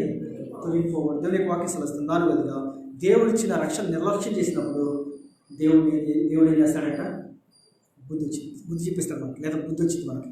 ఇక 5వ సంగతి చూద్దాం. 5వ సంగతి చూడండి. లోకాసువార్త 15వ అధ్యాయము, లోకాసువార్త 15వ అధ్యాయం 17వ వచనం. లోకాసువార్త 15వ అధ్యాయం 17వ వచనము. మనిషికి బుద్ధి ఎప్పుడు వచ్చింది చూడండి అంటాడు ఇక్కడ. లోకాసువార్త 15:17. అయితే బుద్ధి వచ్చినప్పుడు వాడు నా తండ్రి యొద్ద, ఒక్కసారి అక్కడ 5వదిగా, సర్వము కోల్పోయినప్పుడు మనిషికి ఏమొచ్చిందండి? బుద్ధి వచ్చింది. సర్వము కోల్పోయినప్పుడు మనిషికి ఏమొచ్చిందంట? బుద్ధి వచ్చింది. అప్పుడు దాకా బుద్ధి రాదు. సర్వం కోల్పోయాడు. నాకు కావాలి నాకు కావాలి నాకు కావాలని చెప్పేసి తండ్రి దగ్గర నుంచి వాట తీసేసుకొని దూరం వేసి వెళ్ళిపోయాడు. శుభ్రంగా ఎంజాయ్ చేశాడు. పైసాయే పరమాత్మయ్యే అన్నారండి. డబ్బు ఉంటే అందరం మనోళ్ళు, డబ్బు లేకపోతే ఎవరో రాదు. అందరూ వచ్చారు, స్నేహితులు వచ్చారు, ఎప్పుడు లేని స్నేహితులు అందరూ వచ్చారు, శుభ్రంగా ఎంజాయ్ చేశారు, డబ్బు అంతా ఊడిపెట్టేశారు, అయిపోయింది. ఇప్పుడు గుర్తుకొచ్చింది, అక్కడ ఆకలి వేస్తుంది, కడుపు మారుతుంది, పందులు తినే పొట్టు తినడానికి కూడా ఇష్టపడ్డాడండి. ఆ మాట ఒకసారి మనిషికి ఎప్పుడు బుద్ధి వచ్చి చెప్తాడు అక్కడ, వాడు పందులు తినే పొట్టుతో ఏం పొందాడంటే, ఏం పొందాలనుకున్నాడంట? కడుపు నింపుగా అనుకున్నాడు. అంత కరువులో ఉన్నాడు. చూడండి ఒకసారి, అన్నీ ఉన్నప్పుడు స్నేహితులందరూ ఉన్నారు, డబ్బు అంతా అయిపోయింది, ఒక్క స్నేహితుడు కూడా లేడు, ఆదరించేవాడు లేడు, సహాయం చేసేవాడు లేడు, ప్రోత్సహించేవాడు లేడు, వెనకుండి నేనున్నాను రా నువ్వు ఖర్చు పెట్టుకొని చూసుకుంటాను కూడా ఒక్కడు లేడు. అంత అయిపోయినప్పుడు ప్రేమ వచ్చింది సార్. ఎవరికారు వాళ్ళ దారి చూసుకున్నారు, ఎవరి దారి వాళ్ళు చూసుకున్నారండి. ఇప్పుడు మొదలైంది, పందులు పొట్టు తినే స్థితికి వెళ్ళిపోయాడు. ఇప్పుడు గుర్తుకొచ్చిందంట. అందుకే దేవుని యొక్క వాక్యం వస్తుంది, మన భాగవతే కదా. ఏంటిది? మనిషికి బుద్ధి ఎప్పుడు వస్తుంది? ఎప్పుడు వచ్చింది బుద్ధి? పందులు తినే పొట్టు తిన్నప్పుడు వచ్చిందంట బుద్ధి. ఎప్పుడు వచ్చిందంటే బుద్ధి? పందులు తినే పొట్టు తిన్నప్పుడు వచ్చిందంట బుద్ధి. అందుకే దేవుని యొక్క వాక్యం వస్తుంది. చదవండి ఒకసారి ఇక్కడ. అయితే బుద్ధి వచ్చినప్పుడు వాడు నా తండ్రి యొద్ద ఎంతమంది ఉన్నారంట? ఎంతోమంది ఉన్నారు కూలి వాళ్ళు. అన్నం కూడా సమృద్ధి ఉందంట. నేనైతే అదండి సంగతి. సర్వము కోల్పోయినప్పుడు మనిషికి ఏమొచ్చిందంట? మొదటికి ఎప్పుడు వచ్చిందంటే బుద్ధి? చెప్పండి ఒకసారి. మొదటికి ఎప్పుడు వచ్చిందంటే బుద్ధి? దేవుడు చెయ్యి విడిచినప్పుడు బుద్ధి వచ్చింది. రెండోది, ప్రాణాలు పోతున్నాయి అనుకున్నప్పుడు బుద్ధి వచ్చింది. మూడోది, ఆశీర్వాదాన్ని పోగొట్టుకున్నప్పుడు బుద్ధి వచ్చింది. నాలుగోది, రక్షణను నిర్లక్ష్యం చేసినప్పుడు బుద్ధి వచ్చింది. ఐదోది, సర్వము కోల్పోయినప్పుడు ఏమొచ్చిందంట? అప్పుడు దాకా బుద్ధి వచ్చిందండి. బుద్ధి వచ్చిద్దా? అప్పుడు దాకా అన్నింటి బుద్ధి వచ్చిందండి. ఆడట బుద్ధిమంతుడు అవుతాడు, అన్నీ ఉంటే బుద్ధిమంతుడు అవుతాడా? అవ్వడు కదా. ఏమీ లేకపోతేనే బుద్ధిమంతుడు అవుతాడు. అప్పుడు ఆలోచించింది, ఎలా దొంగతనం చేయాలా, ఎవరిని కొనగొట్టాలా, ఎవరిని నాశనం చేయాలని చెప్పి అప్పుడు బుద్ధి వచ్చింది అడిగి. కొంతమందికి అయితే తెలివిన వాళ్ళు ఏం చేస్తారంటే, బుద్ధి వచ్చినప్పుడు వారు చేసిన దాన్ని ఏం చేసుకుంటారంటే సరి చేసుకుంటారు, చక్కపరుచుకుంటారు, వారి దగ్గరికి వచ్చి క్షమాపణ కోరుతారు. ఇప్పుడు ఈ చిన్న కుమారుడు చేసిన పని ఏంటంటే, బుద్ధి వచ్చినప్పుడు ఎక్కడికో పరిగెత్తలా, తన స్థితిని ఆలోచన చేసుకున్నాడు. నా తండ్రి ఇంటికాడ చాలా ఉన్నాయి, పనులే శుభ్రంగా పస్తు లేకుండా తింటున్నారు వాళ్ళు, కానీ నేనైతే ఇక్కడ అలమటిస్తున్నానని చెప్పి బుద్ధి వచ్చి పరిగెత్తుకుంటారు. జ్ఞాపకం చేసుకోండి, మనకి ఆత్మీయ జీవితంలో కూడా మనం కూడా సర్వము కోల్పోయినప్పుడు మాత్రమే దేవుడు గుర్తుకొస్తాడు. సర్వము కోల్పోయినప్పుడే మందిరం గుర్తుకొచ్చింది. సర్వము కోల్పోయినప్పుడే దేవుడు గుర్తుకొస్తాడు. సర్వము కోల్పోయినప్పుడే తోటి విశ్వాసం గుర్తుకొస్తాడు. ఆలోచన ఒకసారి, అన్నీ ఉన్నప్పుడు ఎవరు గుర్తురారు. కానీ దేవుని యొక్క వాక్యం వస్తుంది, సర్వము కోల్పోయినప్పుడు ఏమొచ్చిందంట వ్యక్తికి? బుద్ధి వచ్చి ఏమన్నాడు అక్కడ? నేను లేచి నా తండ్రి వద్దకు వెళ్ళి, తండ్రి నేను పరలోకమునకు విరోధముగా, దేవుడు గుర్తుకొచ్చాడు దెబ్బకి. ఏమన్నాడు అక్కడ? తప్పు చేసింది ఎవరి కోసం? వాళ్ళ లెక్క ప్రకారం తండ్రి తప్పు చేశాడు, తండ్రి దగ్గర వాట తీసుకెళ్ళిపోయాడు. ఇప్పుడు ఏమని గుర్తొచ్చింది తెలుసా? దేవుడు కూడా గుర్తుకొచ్చాడు. అన్ని కడుపు కాలితే ఎవరు గుర్తుకొస్తారంట? ఎవరు గుర్తుకొస్తారంటే అమ్మ గుర్తుకొచ్చిందండి. ఇవన్నీ మీకు తెలిసిన మాటలే. ఇప్పుడు గుర్తుకొచ్చాడు దేవుడు. పరలోకపు తండ్రికి భూలోకపు తండ్రికి నేనేం చేశాను? విరోధముగా పాపం చేశాను. ఇక మీదట నీ కుమారుడు అనిపించుకోవడానికి నేను యోగ్యుని కాను.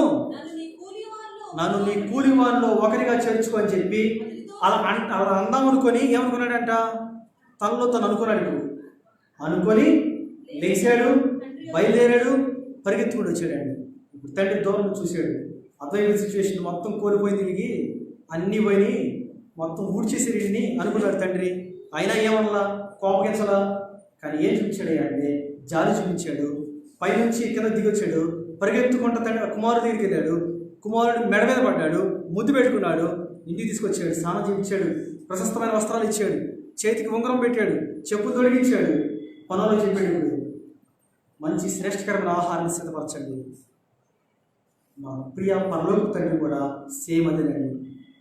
మనం ఎన్నిసార్లు మన తండ్రికి, పరలోక తండ్రికి మనం దూరంగా వెళ్ళినా ఆయన ఇంకా నీ కొరకు ఆయన ఏం చేస్తాడు తెలుసా?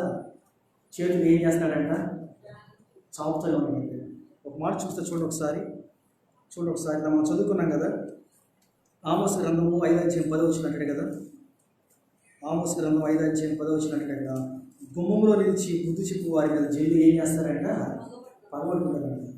ఇప్పుడు తండ్రి చెప్పుకుంటాడు అక్కడ, అరే ఎల్లమాగరా, డబ్బులు నాశనం చేసేసుకుంటావు నువ్వు, వెళ్ళొద్దురా అని చెప్పుకుంటాడు. కానీ చిన్న కుమారుడు ఏం చేసుకొని వెళ్ళిపోయాడండి? వినలా. దేవుని యొక్క వాక్యం సెలవుస్తుంది, మనిషికి ఎప్పుడు బుద్ధి వచ్చిందంటే సర్వము కోల్పోయినప్పుడు మనిషికి ఏమొచ్చిందంట? బుద్ధి వచ్చింది. ఇక 6వ సంగతి చూద్దాం. ఆరోదిగా మత్తయి సువార్త 25వ అధ్యాయం. మత్తయి సువార్త 25వ అధ్యాయము 8వ వచనం. మత్తయి సువార్త 25వ అధ్యాయం 8వ వచనం. ఆరోదిగా మనిషికి ఎప్పుడు బుద్ధి వచ్చిందంటే దివిటీలు ఆరిపోయినప్పుడు మనిషికి బుద్ధి వచ్చిందండి. దివిటీలు ఆరిపోయినప్పుడు మనిషికి బుద్ధి వచ్చింది. ఎప్పుడంట? దివిటీలు ఆరిపోయినప్పుడు. చదవండి ఒకసారి. మత్తయి సువార్త 25:8. బుద్ధి లేని ఆ కన్యకలు మా దివిటీలు ఏమైపోతున్నాయి? ఎవరిల్లు?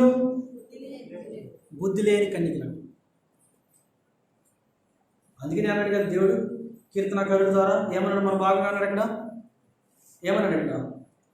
ఇంకా మీరు ఎప్పుడు బుద్ధిమంతులు అవుతారు? మీరు ఎప్పుడు బుద్ధిమంతులు అవుతారు? చదవన మాట ఒకసారి. కీర్తన గ్రంథము 94:8. జనులలో పశుప్రాయులారా దీన్ని ఆలోచించేయండి, బుద్ధిహీనులారా. ఎప్పుడు అవుతారు బుద్ధిమంతులండి? వీళ్ళకి దివిటీలు ఉన్నాయి, వీళ్ళ బుద్ధిలో కూడా ఒత్తులు ఉన్నాయి, కానీ వారి లోపల ఏ లేదంటే నూనె లేదండి.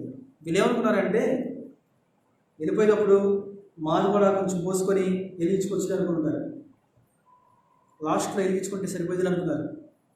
కానీ దేవుని యొక్క వాక్యం వస్తుంది అక్కడ అంటాడు, వాళ్ళ బుద్ధి ఉంది, వీళ్ళకే ఉంది. వాళ్ళ దాంట్లో ఒత్తు ఉంది, వీళ్ళ దాంట్లో కూడా ఒత్తు ఉంది. వాళ్ళ దాంట్లో నూనె ఉంది, కానీ వీళ్ళ దాంట్లో ఏం లేదు, నూనె లేదు. వాళ్ళదేమో ఎరుగుతుంది, వీళ్ళదేమట్లా ఆరిపోయింది. ఆలోచన ఒకసారి. దివిటీలు ఆరిపోయినప్పుడు బుద్ధి వచ్చింది.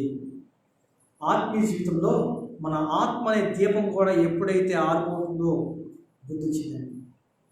మన ఆత్మీయ జీవితంలో కూడా దేవుని యొక్క వాక్యం సెలవిస్తుంది, మన దివిటీలు ఆరిపోబోతున్నప్పుడు దేవుడు గుర్తుకు వస్తాడు. అప్పుడు బుద్ధి వచ్చింది మనకి. అప్పుడు దాకా మన బుద్ధి రాదు, పొరపాటు కూడా. కానీ దేవుని యొక్క వాక్యం సెలవిస్తుంది, మన దివిటీలు ఏం చేసుకోకూడదంట? ఏం చేయకూడదంట? ఆరిపోకూడదంట. ఈ వాక్యం అనే నూనె ఎప్పుడు ఏమవుతూ ఉండాలంట? వెలిగించబడుతూ ఉండాలి. ఆ బుడ్డిలో ఎప్పుడు నూనె తగ్గని కీర్తనకాడు అంటాడు కదా, నా బుడ్డిలో నూనె ఎప్పుడు ఏమన్నదంట? తక్కువ కాల. నా బుడ్డిలో నూనె ఏమవుతుంది తెలుసా? పొంగి పురులుచుందంట. అంటే అర్థం ఏంటి? సమృద్ధిగా ఉంది. ఒకవేళ అయిపోతుంది అనుకున్నప్పుడు కూడా తిరిగి మళ్ళీ పోసుకుంటున్నాడు. నా గిన్నె నుండి ఏం చేస్తుంది? పొరులుచుంది, పొంగిపోతుంది. మన దివిటీలు కూడా ఆరిపోకుండా ఉండాలి అంటే దేవుని యొక్క వాక్యం వస్తుంది, మన దాంట్లో నూనె అనే వాక్యము ఏమవ్వకూడదంట? ఏమవ్వకూడదంటండి? తగ్గిపోకూడదు. వాక్యం అనే నూనె ఏమవ్వకూడదంట? తగ్గిపోకూడదు. తగ్గిపోతే నీకు బుద్ధి లేనట్టే. దేవుని యొక్క వాక్యం వస్తుంది, దివిటీలు ఆరిపోయినప్పుడు మనకు బుద్ధి వచ్చింది. అప్పుడు దాకా బుద్ధి వచ్చిందా? వచ్చిందండి? రాదు. అప్పుడు దాకా బుద్ధి రాదు. ఎందుకంటే అప్పుడు దాకా చూసుకున్నారు, బాగానే ఉంది అనుకున్నారు. కానీ ఇది ఆరిపోయిన స్థితికి వచ్చేపాటికి అప్పుడు బుద్ధి వచ్చింది. అప్పుడు బుద్ధి వచ్చి ఏం చేస్తారు? పక్కన వాళ్ళ దగ్గరికి వెళ్తున్నారు, వెలిగించు వెలిగించు వెలిగించు అని చెప్పి. వాళ్ళు వెలిగిస్తారా? ఒకవేళ వాళ్ళు వెలిగించినా లోపల ఏమి లేదు, నూనె లేదు.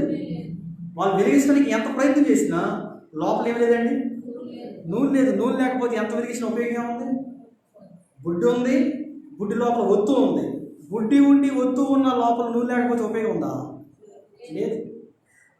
బుడ్డి ఉండాలి, ఒత్తు ఉండాలి, దాంతోపాటు ఏముండాలంట? నూనె ఉండాలి. వెలిగించు వెలిగించు వెలిగించు అంటే వెలిగించుతారు. వాళ్ళు ఎంత ప్రయత్నం చేసి వెలిగించాలని చూసినా ఈ బుడ్డి మాత్రం పొరపాటును కూడా ఏం చేయదంట. అందుకని ప్రసంగి ఆకరించేలో మాట రాస్తాడు, బుడబుడ సొరకాయ అంట పగిలిపోయిందని రాశాడు. చూస్తారా మాట ఒకసారి చూడండి. మన హృదయం గురించి, మన జీవితం గురించి చెప్తాడు అక్కడ. ప్రసంగి గ్రంథము, ప్రసంగి ఆఖరి అధ్యాయం, ప్రసంగి ఆఖరి 12వ అధ్యాయం. ఇక్కడ ఈ అధ్యాయం మొత్తము మన జీవితం గురించి చెప్తాడండి. నేను త్వరగా చెప్పుకుంటే వెళ్తాను. ఒకసారి చూడండి, ఒకసారి పెన్నుంటే అండర్లైన్ చేసుకోండి. ఆ మాట రాసుకోండి. ఆ మాట మొదటి మాట, నేను చదువుతాను. దుర్దినము రాకముందే, ఇప్పుడు వీడి యందు నాకు సంతోషం లేదని చెప్పు సంవత్సరం రాకముందే, తేజస్సునకును సూర్య చంద్ర నక్షత్రములకు చీకటి కమ్మక ముందే, వాన వెలిసిన తర్వాత మేఘములు మళ్ళా రాకముందే, నీ బాల్య దినమందే నీ సృష్టికర్తను స్మరణ తెచ్చుకొనుము. ఆ దినమున ఇంటి కావలి వారు, ఇంటి కావలి వారికి అర్థం ఏంటంటే చర్మం. మన చర్మం ఉందే, మన శరీరానికి కావలి కాసేది ఏంటి తెలుసండి? మనకున్న చర్మం అండి. ఇంటి చర్మము లేక ఇంటి కావలి కాసేవారు ఏమవుతారు తెలుసా? వణుకుతారండి. తర్వాత రెండో మాట, బలిష్ఠులు వంగుతారు. బలిష్ఠులు అనే మాటకు అర్థం ఏంటంటే కాళ్ళు ఏమైపోతాయి? వంగిపోతాయి. కాళ్ళు ఏమైపోతాయండి? వంగిపోతాయి. మూడోది, విసురువారు కొద్ది మంది ఒకరి చేత పనివారు చాలించుకొందురు. కంటి రెప్పలు ఏమైపోతాయి అంటే మందగించిపోతాయి. కంటి రెప్పలు ఏమవుతాయంట? మందగించిపోతాయి. తర్వాత ఎన్నోది? 4వది, కిటికీలో గుండా చూచువారు కానలేక అందరూ. అంటే కళ్ళు ఏమైపోతాయంట? మందగించిపోతాయి. కళ్ళు కూడా చూస్తానికి కుదరదు ఇంకా. తర్వాత 5వది, తిరగటి రాళ్ళ ధ్వని ఏమైపోయిందంట? మన పళ్ళు కూడా ఏమైపోతాయి తెలుసా? అరిగిపోతాయి అంట. తిరగటి రాళ్ళు, మన నోట్లో ఉన్న పళ్ళే తిరగటి రాళ్ళు. ఎంత చెత్త వేసినా తిప్పుతూనే ఉంటుంది. అవునా కదా? రోలు ఉందండి, ఎంత వేసినా ఏం చేసింది అది? ఎన్ని మొక్కలు తిందో, ఎన్ని గట్టి తిందా కదా? తిరగటి రాళ్ళు ఏమవుతాయి అంట? అది నాన్న ఏమవుతాయి అంట? తగ్గిపోతాయి అంట. తర్వాత 6వది, వీధి తలుపులు ఏమవుతాయి తెలుసా? ముయ్యబడతాయి. వీధి తలుపులు అంటే మన చెవులు. ఎన్ని మాటలు విన్నాయో ఆ రోజు, కానీ వృద్ధాప్యం వచ్చేపాటికి ఈ చెవులు ఏమైపోతాయి తెలుసా? వినపడం మనకి రే అన్న కూడా వినపడదు పక్కన వాడికి. ఎందుకు? వీధి తలుపులు ఏమైపోయినాయి? ముయ్యమైపోయినాయి. తర్వాత 7వది, పిట్ట యొక్క కూతకు ఒకడు ఏం చేస్తాడంట? లేస్తాడు.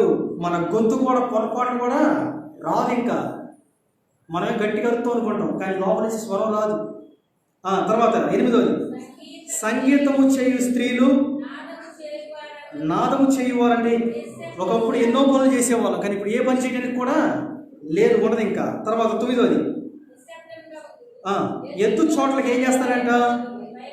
నడవలేని స్థితి. ఎత్తు చోటు అంటే అర్థం ఏంటంటే నడవలేని స్థితి. తర్వాత 10వది, అన్నిటికీ భయపడతా ఉంటారు వాళ్ళు. తర్వాత 11, బాదం వృక్షం పూలు పూస్తుంది అంటే తెల్ల చుట్టూ చేసిద్ది. బాదం వృక్షం ఏంటంటే తెల్ల పూలు పూస్తుంది అనమాట. ముసదనం వచ్చేపాటికి ఏమొచ్చేసిద్ది? తెల్ల చుట్టూ వచ్చేసిద్ది అనమాట. తర్వాత ఏంటంట? ఏది చిన్నది కూడా చాలా బరువు ఉంటుంది. ఏది పట్టుకున్నా బరువుగానే ఉంటుంది. తర్వాత 13వది, బుడబుడ కాయ ఏమైపోయిందంట? మన గుండెకాయ ఉంది లోపల, అది పగిలిపోయిందంట. బుడబుడ కాయ ఏమైపోయిందంట? 13వది ఏంటంటే చదవండి ఒకసారి మళ్ళీ. బుడబుడ సొరకాయ ఏమైపోయిందంట? పగిలిపోయింది. మన గుండె కూడా ఏమైపోయింది? పగిలిపోయింది. 14, ఏలైనగా ఒకడు ఇప్పుడు కాలు చాపుతారు. కాలు చాపినప్పుడు ఏమైందంటే మంచం మీద ఉంటారు ఇప్పుడు. తర్వాత 15 వచనం, వారి నిమిత్తము ప్రలాపించువారు వీధుల్లో తిరుగులాడతారు. చనిపోవడానికి సిద్ధంగా ఉంటాడు. అంటే చూస్తానికి చాలామంది వస్తారన్నమాట. సమయంలో చనిపోవడానికి సిద్ధంగా ఉన్న వాళ్ళు ఏం చేస్తారు? కబురు పెడతారుగా, చూస్తానికి వస్తారన్నమాట. 16, వెన్నపూస ఇరిగిపోయిందండి. వెండి తాడు అంటే అర్థం ఏంటంటే మన శరీరంలో వెన్నపూస ఏమైపోతుందంట? విరిగిపోయిందంట. 17 బంగారు గిన్నె గుండి కూడా ఏమైపోతుంది తెలుసా? ఇందాకేమో మన బుడబుడ సరకాయ అంటే మన ఆశలన్నీ మనకున్న అన్ని పగిలిపోతాయి. 17 ఏమో గుండె పగిలిపోయింది. తర్వాత 18 ఏంటంట? కొండ పగిలిపోను, బావి అంత చక్రము ఏమైపోయిందంట? దాన్ని తీసుకెళ్తున్నప్పుడు ఏం చేస్తారు? ఊరి చివరిలో ఏం చేస్తారండి? వాళ్ళు పగలగొట్టి ఏం చేస్తారు? అక్కడ పడేస్తారు. అయిపోయింది, కేక్ కథం, దుకాణం బంద్. ఈ సంగతులు చెప్పడం కోసం మన దివిటీలు ఏం చేసుకోకూడదంట? మన దివిటీలు ఆరిపోయినప్పుడు మాత్రమే ఎవరు బుద్ధి వచ్చిందని బుద్ధి మన దివిటీలు ఆరిపోయినప్పుడు బుద్ధి వచ్చిందంట. ఆఖరిగా మరొక మాట చూపిస్తాను. ఆఖరిగా లూకాసు వార్త 16వ అధ్యాయం. ఇప్పుడు చెప్పిన వాళ్ళందరూ ఉదాహరణ ఆ యొక్క వ్యక్తుల గురించి చెప్పుకుంటూ వచ్చింది. ఆఖరిగా లూకాసు వార్త 16, 27, 28 వచ్చిన చూస్తే ఎప్పుడు ఒక మనిషికి బుద్ధి వచ్చిందంటే యాతన పడుతున్నప్పుడు మాత్రమే బుద్ధి వచ్చిందండి. యాతన పడుతున్నప్పుడు మాత్రమే బుద్ధి వచ్చిందండి. అప్పుడు అతడు, తండ్రి నాకు 5 సహోదరులు ఉన్నారు, వారును ఈ వేదనకరమైన స్థలమునకు రాకుండా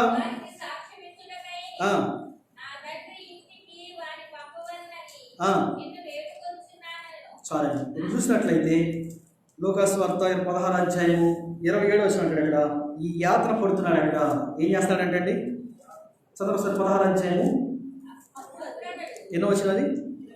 27 వచ్చిన. అప్పుడు అతడు, తండ్రి అలాగైతే నాకు అలా 5 సహోదరులు ఉన్నారు, వారును చాలు. ఎప్పుడు బుద్ధి వచ్చింది తెలుసా? యాతన పడుతున్నప్పుడు మాత్రమే బుద్ధి వచ్చిందండి. ఎప్పుడంట? యాతన పడినప్పుడు బుద్ధి వచ్చాడు దేవుడు. అప్పుడు దాకా దేవుడు గుర్తుకొచ్చాడా? బుద్ధి వచ్చినప్పుడు దాకా అంటే పొరపాటున కూడా బుద్ధి రాదు. ఎప్పుడైతే యాతన మొదలైందో కింద సెగ మొదలైందిగా. కింద ఏమైందండి? కింద సెగ మొదలైంది. ఏంటో సెగ? నరకంలో ఎప్పుడేమవుదంట? అగ్ని ఆరదు. అరే కొంచెం వాడు కొత్తగా వచ్చాడు, ఇప్పుడే నూనె పోయిండ్రా అంటాడు. అరే కొంచెం కింద మంట పెట్టండి రా అంటాడు. ఫ్రెష్గా వచ్చాడు రా, కొంచెం ఎక్కువ పెట్టండి రా అంటాడు దేవుడు. అవునా కాదా? కొద్ది కొద్దిగా సెగ మొదలవుతూ ఉంటుందండి. యాత్ర మొదలవుతూ ఉంటుంది, వేదన మొదలవుతూ ఉంటుంది, బాధ మొదలవుతూ ఉంటుంది. పళ్ళు కొరుక్కుంటారంట, చచ్చిపోదాం అనుకున్నా కుదరదంట. ఆ సమయంలో బుద్ధి వచ్చింది. ఇప్పుడు బుద్ధి వచ్చి ఏం చెప్తాడు తెలుసా? నేను ఎటు కూడా పోతే పోయాను. నేను మా ఇంటిలో ఎంతమంది ఉన్నారు? 5 ఉన్నారు. వాళ్ళు కూడా నాలాగా ఇక్కడ రాకుండా ఉండాలంటే లాజరు పంపించాడు. ఎప్పుడు బుద్ధి వచ్చిందండి? యాత్ర పడుతున్నప్పుడు బుద్ధి వచ్చిందండి. మన యొక్క ఆత్మీయ జీవితంలో మనం జ్ఞాపకం చేసుకోవాల్సింది ఏంటంటే హోషేయ గ్రంథం చదవండి. మాట చదువుకొని మనం ప్రభువులో చేరేద్దాం. హోషేయ గ్రంథం 7వ అధ్యాయం. ఒక్కసారి వెనక్కి వెళ్దాం. ఒక్కసారి వెనక్కి వెళ్దాం. ఎప్పుడు బుద్ధి వచ్చిందంట మనిషికి? దేవుడు త్వరగా చెప్పండి. ఎప్పుడంట? దేవుడు చేయి విడిచిపెట్టినప్పుడు. రెండోది ప్రాణాలు పోతాయని తెలిసినప్పుడు. మూడోది దేవుడిచ్చిన ఆశీర్వాదాన్ని పోగొట్టుకున్నప్పుడు. నాలుగోది దేవుడిచ్చిన రక్షణను నిర్లక్ష్యం చేసినప్పుడు. ఐదోది సర్వము కోల్పోయినప్పుడు. ఎప్పుడంట? సర్వము కోల్పోయినప్పుడు. ఆరోది దివిటీలు ఆరిపోయినప్పుడు. ఏడోది యాతన పడుతున్నప్పుడు బుద్ధి వచ్చిందండి. ఇప్పుడు రండి హోషేయ 7:15. హోషేయ 7:15. నేను వారికి బుద్ధి నేర్పి వారిని బలపరిచినను, వారు నా మీద దుర్యోచనలు చేయరు. ఇంతగా చెప్పేనే, ఇంతగా వాక్యం విన్నారే, ఇంకా మీరేం చేస్తారు తెలిసి? ఇంకా ఏం చేస్తారంట? మీరే చెప్పండి. ఏం చేస్తారంటే ఇంకా దురాలోచన కలిగే ఉంటారండి. ఇంకా ఏ స్థితిలో ఉన్నాం తెలుసా? మనం ఇప్పుడు దాకా మనం వాక్యం విన్నాం కదా. ఆయన అంటాడు అక్కడ, నేను వారికి బుద్ధి నేర్పి వారిని బలపరిచినను, వారు నా మీద ఏం చేస్తారు? ఇంకా దుర్యాలోచన చేస్తూనే ఉంటారు. ఎంతగా దేవుడు మనకు బుద్ధి నేర్పుతున్నా, ఎంతగా దేవుడు మనకి బుద్ధి నేర్పిస్తున్నా కూడా ఎంతమంది, దరిదాపు ఏడుగురు చూపించా. 7 వ్యక్తులు కదా. వ్యక్తులు అని చెప్పడం ఒకసారి. మొదటి వ్యక్తి ఎవరు? సంసోను. రెండోది యోనా. మూడోది ఏశావు. నాలుగోది ఎవరు? రక్షణను నిర్లక్ష్యం చేసిన వారు. 5వది చిన్న కుమారుడు. 6వది బుద్ధి లేని కన్యకలు. 7వది ఎవరు? ధనవంతుడు. ఇప్పుడు వీళ్ళని ఎంతమంది మనం చూపించినా దేవుడు ఏమంటాడు తెలుసా? కదా మీరు ఎంత నేర్చుకున్నా ఇంకా మీరు ఏ స్థితిలో ఉంటారు తెలుసా? ఎలా ఉంటారంట? ఇంకా బుద్ధి లేని స్థితిలో ఉన్నామంట. అందుకనే కీర్తనకారుడు 94:8 రాస్తాడు అక్కడ, ఎంతకాలం మీరు ఇంకా బుద్ధిమంతులు అవ్వరు ఉంటారా అని అడిగాడు ఆయన.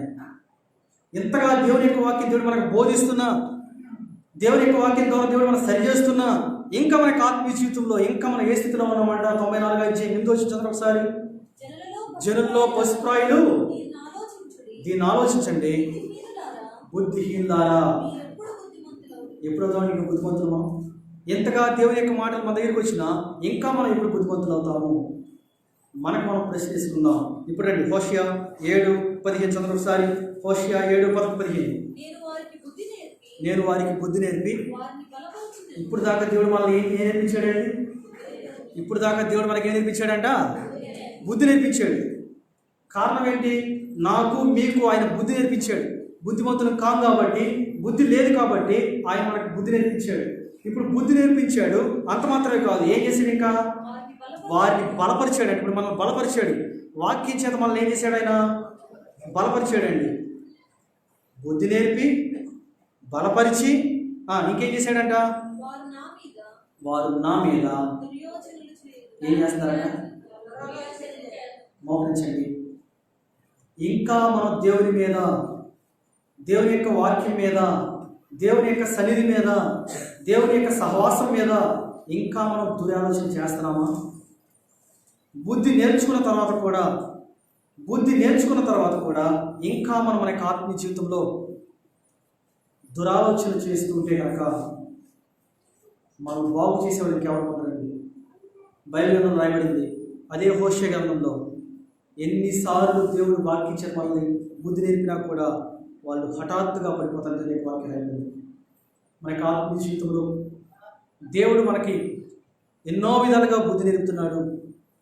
వాక్యం చేత మనల్ని బలపరుస్తున్నాడు. ఆ మాట గుర్తుంచుకుని హోషేయ 14:9 వచ్చిన ప్రకారం బుద్ధి నేర్పుతున్నా కూడా ఇంకా మనం బుద్ధిలోనికి రాకుండా ఇంకా బుద్ధిహీనులుగా ఉంటే కనుక, కీర్తన గ్రంథం ఒకసారి. కీర్తన గ్రంథము 107:43 వచ్చినట్టు అక్కడ 107:43 అంటాడు అక్కడ.